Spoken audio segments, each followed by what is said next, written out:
দেখুন, হলুদ মোটা এই ফলটি হল গ্রেপফ্রুট, যাকে চকোতরাও বলা হয়। গ্রামের মানুষটি এই বড় ফলগুলোকে পেড়ে এক জায়গায় জড়ো করে। তারপর এগুলোকে জলে দিয়ে ভালো করে পরিষ্কার করা হয়।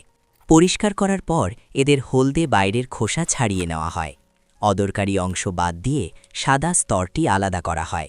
আজ গ্রামের মানুষটির নজর ফলের কোয়ার দিকে নয়, বরং এর খোসার ওপর। খোসাগুলোকে ছোট ছোট টুকরো করে কেটে নেওয়া হয়। তারপর এগুলোকে নুন জলে ভিজিয়ে রেখে দেওয়া হয়।